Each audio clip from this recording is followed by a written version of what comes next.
Hi friends, ഇന്നത്തെ comedy electoral bond കള്ളപ്പണം ഇല്ലാതാക്കാൻ പറയുന്നത് മറ്റാരുമല്ല ശ്രീ അമിത്ഷാ. അതെങ്ങനെയാണെന്ന് എനിക്ക് മനസ്സിലായില്ല.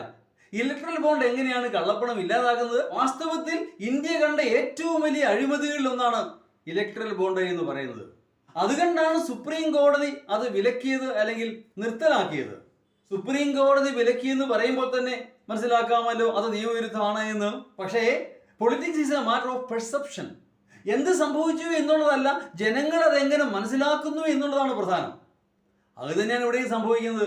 ഈ അഴിമതി പുറത്തു കൊണ്ടുവരുവാൻ, തുറന്നു കാണിക്കാൻ ബാധ്യപ്പെട്ട പ്രതിപക്ഷം എവിടെ? പ്രതിപക്ഷം ഉറങ്ങുകയാണോ? എന്റെ ചോദ്യം ഇതാണ്, പ്രതിപക്ഷം ഉറങ്ങുകയാണോ?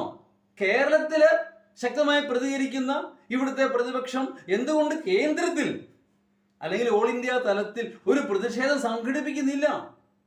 കോൺഗ്രസ് ഓൾ ഇന്ത്യ പാർട്ടിയാണ്, ഇന്ത്യ മുന്നണിയുടെ ഏറ്റവും പ്രധാന ഘടകകക്ഷിയാണ്. പക്ഷേ ഓൾ ഇന്ത്യ തലത്തിൽ പ്രതിഷേധം പ്രകടിപ്പിക്കാൻ കോൺഗ്രസിന് കഴിയുന്നില്ല. ഒരു ലീഡർഷിപ്പ് വാക്യം നമ്മൾ ഫീൽ ചെയ്യുന്നു. ഇന്ത്യ മുന്നണിയിലെ മറ്റ് ഘടകകക്ഷികളെ ഒന്നിപ്പിച്ച് നിർത്തേണ്ട കോൺഗ്രസ് നേതൃത്വം ഇപ്പോൾ നിഷ്ക്രിയമായിരിക്കുന്നു, അഥവാ ശിഥിലമായിക്കൊണ്ടിരിക്കുകയാണ്. അതിന്റെ ഏക നേതാവ് രാഹുൽ ഗാന്ധി ആ മഹാരാഷ്ട്രയുടെ തെണ്ടു നടക്കുകയാണ്. ന്യായ യാത്രയോ അന്യായ യാത്രയോ ഒരു വാർത്താ പ്രാധാന്യം ലഭിക്കുന്നില്ല ഇപ്പോൾ.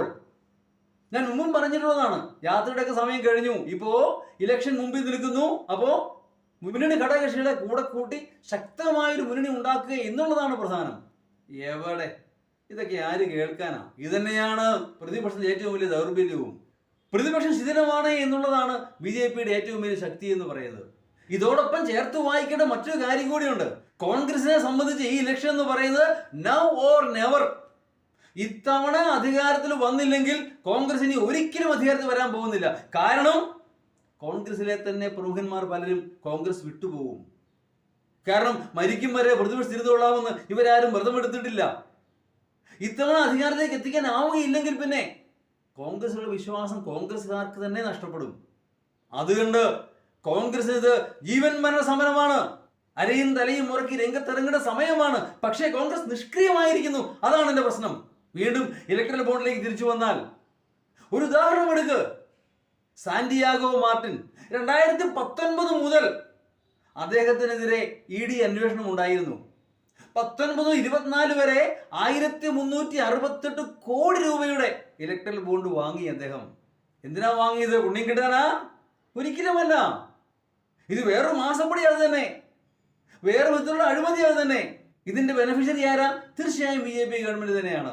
ഘട്ടം ഘട്ടമായി 1368 കോടി കൊടുത്തപ്പോ അദ്ദേഹത്തിനെതിരെയുള്ള ED അന്വേഷണങ്ങൾ നിഷ്ക്രിയമായി, അല്ലെങ്കിൽ ഫ്രീസറിലായി. ഇപ്പൊ ഒരു അനക്കവും ഇല്ലല്ലോ. ഇതന്നെ സംഭവിക്കുന്നത്. ഇലക്ട്രൽ ബോണ്ടിലേക്ക് കോടികൾ മുടക്കിയ ഓരോ വ്യവസായികളും വ്യാവസായിക പ്രമുഖന്മാരും വ്യക്തികളുമൊക്കെ അവരത് കൊടുത്തത് പുണ്യം കിട്ടാനൊന്നുമല്ല. ഇതിന്റെ പേര് തന്നെയാണ് അഴിമതി. പിന്നെ ഒരു വിധത്തിൽ പറഞ്ഞാൽ അമിത്ഷാ പറഞ്ഞത് ശരിയാ, കള്ളപ്പണം ഇല്ലായ്മ ചെയ്യാനായിട്ട് ഉപയോഗിക്കുക. എങ്ങനെ? കള്ളപ്പണമല്ല ഞങ്ങൾക്ക് തന്നേരെ BJPക്ക്, ഞങ്ങളത് വെള്ളപ്പണം വാങ്ങിക്കോളാം. അത് തന്നെയല്ലേ സംഭവിച്ചത്. വേറൊരു ഉദാഹരണം എടുക്കുക. മേഘ എഞ്ചിനീയറിംഗ് അവർ വാങ്ങിയത് 800 കോടിയാ. പ്രതിഫലമായി അവർക്ക് കിട്ടിയതാണ് താനെ ബോരിവാലി ടണൽ പദ്ധതി. ആ പദ്ധതി കിട്ടുന്നതിലേക്ക് അവർ കൊടുത്ത കൈക്കൂലിയാ ഇലക്ട്രൽ ബോണ്ട് എന്ന് പറയുന്നത്. അഴിമതിയിലെ കൈക്കൂലി പല വിധത്തിലാവാൻ ഡയറക്റ്റ് ആകണമെന്നില്ല. എന്നിട്ട് അമിത്ഷാ പറയുന്നു കള്ളപ്പണം ഇല്ലായ്മ ചെയ്യാനാണ് ഇലക്ട്രൽ ബോണ്ട് എന്ന്. അതാണ് ഞാൻ പറഞ്ഞത്, 2024 ഏറ്റവും വലിയ തമാശയാണ് അമിത്ഷായുടെ വാക്കുകൾ എന്ന്. ഒന്നും വേണ്ടല്ലോ, ഇലക്ഷൻ കമ്മീഷണർമാരെ നിയമിച്ചു, 2 പേരെ. ആരെ നിയമിച്ചു? പ്രധാനമന്ത്രിയും അമിത്ഷായും കൂടി. ആരാണ് നിയമിക്കേണ്ടിയിരുന്നത്? സുപ്രീം കോടതി ചീഫ് ജസ്റ്റിസ് ഉൾപ്പെടുന്ന ഒരു കമ്മിറ്റി.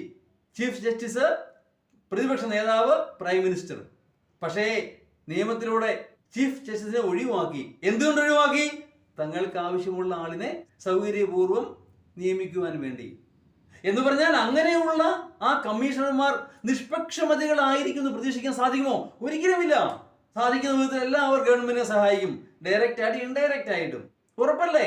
തങ്ങൾക്ക് വേണ്ടുന്ന ആളുകളെ ആ സ്ഥാനം നിയമിക്കുമ്പോൾ അവർ വേണ്ടുന്ന സഹായമൊക്കെ ചെയ്തു കൊടുക്കും. അത് തന്നെ കാര്യം.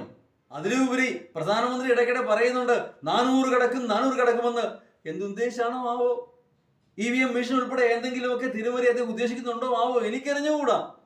അല്ലെങ്കിൽ പിന്നെ എന്ത് കണ്ടിട്ടാണ് അദ്ദേഹം 400 കടക്കുമെന്ന് പറയുന്നത്? സംശയിക്കേണ്ടിയിരിക്കുന്നു. ഇതൊക്കെ എന്തായി തീരുമെന്ന് കാത്തിരുന്ന് കാണാം.